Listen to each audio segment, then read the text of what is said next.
അശ്വന്ത് ഗോകിനെ കൊണ്ട് ഒരിക്കലും സാധിക്കില്ല. ഒരിക്കലും ഒരു അശ്വന്ത് ഗോകിനും ഒരാളിനെ കൊണ്ട് സാധിക്കില്ല. നല്ല തീർച്ചയായിട്ടും ഒരു സംശയമില്ലാത്ത കാര്യം. ആര് വിചാരിച്ചാൽ നടക്കില്ല, മനസ്സിലായില്ലേ? അത് ജനം ഏറ്റെടുത്ത് തന്നെ.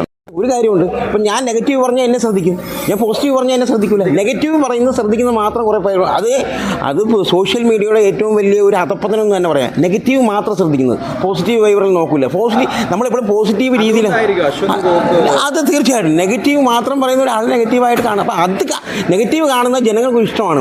ഒരു ടോട്ടലി ജനങ്ങൾക്കൊരു ഇഷ്ടമുള്ള ആ ഒരു രീതിയിൽ നെഗറ്റീവ് ഉദ്ദേശിക്കുന്നത്. പക്ഷേ എന്ത് നെഗറ്റീവ് പറഞ്ഞാലും ഒരു നല്ല പടത്തിനെ ഒരിക്കലും ഇത് ചെയ്യാൻ പറ്റില്ല. നമുക്ക് തൻ്റെ കരിയറിൽ തന്നെ ഏറ്റവും ബെസ്റ്റ് ആക്ഷൻ മൂഡിൽ ഒരു പടം ചെയ്തിരിക്കുകയാണെന്ന് ഉറപ്പാണ്. ഇതിലും വേറെയും ചെയ്തിട്ടുണ്ട്, ഇല്ല നല്ല പറയുന്നത്. പക്ഷേ ഈ അടുത്ത കാലത്ത് ഒരു ബെസ്റ്റ് ആക്ഷൻ മൂഡിലുള്ള ഒരു അത്രയും ഗംഭീരമായി നമ്മളിപ്പം കൂടുതലും കണ്ടുവരുന്നപ്പോൾ മമ്മൂട്ടി കമ്പനി ആയാലും ശരി, അല്ലെങ്കിൽ മമ്മൂക്ക ചെയ്യണ കഥാപാത്രം കൂടുതൽ എക്സ്പെരിമെൻ്റല്ല, ഈ പരീക്ഷണ ചിത്രങ്ങളാണ് കൂടുതൽ. തീർച്ചയായിട്ടും ഒരു കഥാപാത്രം അതായത് പുള്ളി ചെയ്യുന്ന റോഷാക്ക് ആണെങ്കിലും ശരി, നൻപകൽ നേരം മയക്കാണെങ്കിലും ശരി, കാതലാണെങ്കിലും ശരി, കണ്ണൂർ സ്ക്വാഡ് ആണെങ്കിലും ശരി, ഇതാണ് ടോട്ടലി ഈ 5 കഥാപാത്രവും 5 വിഭിന്ന തലത്തിലുള്ള കഥാപാത്രം. നമ്മുടെ പ്രേക്ഷകരായാലും മമ്മൂക്ക ഫാൻസായാലും ഒരു മാസ് മസാല, ഒരു അടിപ്പടം അതെ പ്രതീക്ഷിക്കുന്നുണ്ട്.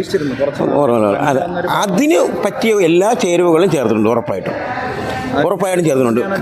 അതെ, ഞാൻ അതായത് ഫാമിലിക്കും കൂടി ഇഷ്ടപ്പെടുമോ എന്ന് അറിയാൻ വേണ്ടിയിട്ടാണ് ഞാൻ സെക്കൻഡ് ടൈം പടം ഇപ്പോൾ കാണാൻ കയറിയത്. സത്യത്തിൽ ഫാമിലിക്ക് ഇഷ്ടപ്പെടുമെന്നുള്ളത് ഉറപ്പാണ്, മനസ്സിലായി. കാരണം ഞാൻ സെക്കൻഡ് ടൈം കണ്ടിട്ട് എനിക്ക് ആ ഫസ്റ്റ് കണ്ടതിനേക്കാളും ആ പടത്തിനോടുള്ള ഒരു സത്യത്തിൽ ഒരു സെക്കൻഡ് പോലും എനിക്കത് ഒരു ഇത് തോന്നിയില്ല. ആ കഥാപാത്രത്തിൻ്റെ കാരണം അറിയാം, ഫസ്റ്റ് ഹാഫിൽ നിന്ന് സെക്കൻഡ് ഹാഫിലേക്ക് വരുമ്പോൾ ആ കഥാപാത്രത്തിൻ്റെ ആ തീവ്രത കൂടുകയും ആ പുള്ളിയുടെ ചലനത്തിൽ പോലും തൻ്റെ പഴയ കഥാപാത്രങ്ങൾ ഒന്നിനും ഓർമ്മിപ്പിക്കാത്ത രീതിയിൽ അത്ര ഡിഫറൻ്റ് ആയിട്ട് ചെയ്തിരിക്കുന്നു, മനസ്സിലായി. Totally super and believable turbo punch തന്നെ, സത്യം പഞ്ച് തന്നെ, ഒരു സംശയമില്ല, മനസ്സിലായില്ലേ. ഈ പ്രതികൂലമായ കാലാവസ്ഥയിൽ പോലും ഈ പടം അത്രയും ഗംഭീരമായ രീതിയിൽ അകത്തിടിയാണ്. കാരണം പടം കണ്ട ഒരാൾ ഈ പടത്തിനെ മോശമായിട്ട് പറയില്ല, 101% എനിക്ക് ഗ്യാരണ്ടി പറഞ്ഞത്. കാരണം എല്ലാ കൊച്ചു കുട്ടി മുതൽ അങ്ങേ അറ്റം പ്രായമുള്ള ഒരു സ്ത്രീ, കാരണം ഒരു 73 വയസ്സുള്ളൊരു പുള്ളി പറഞ്ഞത് അറിയാം, എൻ്റെ പ്രായമാണ് പുള്ളി എന്താണ് കാണുന്നത് എന്നാണ് പറയുന്നത്, അതാണ് ആ പെർഫെക്റ്റ്, മനസ്സിലായില്ലേ? അതാണ് ആ പെർഫെക്റ്റ്.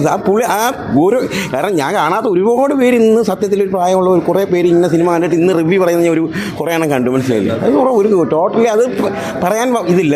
പുള്ളി ഒരു കഥാപാത്രം നമ്മൾ ആ പുള്ളിയുടെ പ്രായവും പുള്ളിയുടെ കഥാപാത്രത്തിൻ്റെ ആ രീതിയിൽ കാണണം. നമ്മൾ മലയാള സിനിമയിൽ ഒരു മാസ് പടം ആവശ്യമാണ്. ഇത് അല്ലാത്ത വേറൊരു ക്ലാസിക്ക് അങ്ങനെ ആണെന്നല്ല ഞാൻ പറയുന്നത്. ഒരു മാസ് എൻ്റർടൈൻ എല്ലാ കാലത്തും എല്ലാ രീതിയിലുള്ള പടങ്ങളും നമുക്ക് വേണമല്ലോ. അപ്പോൾ ഒരു മാസ് എൻ്റർടൈൻ നമുക്ക് ആവശ്യമാണല്ലോ. അപ്പം പുള്ളിയും പ്രമേയവും നമുക്ക് തന്നു, കാതൽ തന്നു, നൻപകൽ നേരത്തെ മയക്കി തന്നു, റോഷാക്ക് തന്നു, കണ്ണൂർ സ്ക്വാഡ് എന്നൊരു ഇത് തന്നു. അപ്പം അത് ആ ഒരു കഥാപാത്രം വേറൊന്നായിട്ടൊരു മാസ് മസാല എൻ്റർടൈനർ, ഒരു ഗംഭീര അത് തന്നെയാണ് പടം. ഒരിക്കലും ഒരു അശ്വന്ത് ഗോക്ക് ആരും വിചാരിച്ച ഒന്നും നടക്കില്ല. ഒരു നല്ല പടത്തിനെ തോൽപ്പിക്കാൻ ഒരിക്കലും പറ്റില്ല, മനസ്സിലായില്ല. ഒരു സംശയമില്ലാത്ത കാര്യം, മനസ്സിലായില്ല. ഒരിക്കലും ഇതില്ല.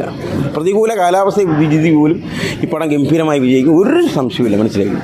ചെറുപ്പക്കാർ ഓൾറെഡി ഏറ്റെടുത്ത് കഴിഞ്ഞത് ഒരു സംശയമില്ലാത്ത കാര്യം. പിന്നെ ഓരോരുത്തരും കാണുമ്പോൾ അവർക്ക് അതിൻ്റെതായ രീതിയിൽ മനസ്സിലാവും. കാരണം ആ അഭിപ്രായം കേൾക്കുമ്പോൾ പ്രായമുള്ളവരും എല്ലാം ഓരോരുത്തരും ഈ പടം കണ്ടിട്ട് അഭിപ്രായം പറയുന്ന ആ അഭിപ്രായം കാണുമ്പോൾ നമുക്ക് അറിയാമല്ലോ, മനസ്സിലായില്ലേ. നെഗറ്റീവ് പറയാൻ വരുന്നവർ നെഗറ്റീവ് പറയാം, അത് വേറെ ഇപ്പം ആരുടെ പടമായാലും പറയാൻ വരും, മനസ്സിലായി. അത് പറഞ്ഞൊരു കാര്യം.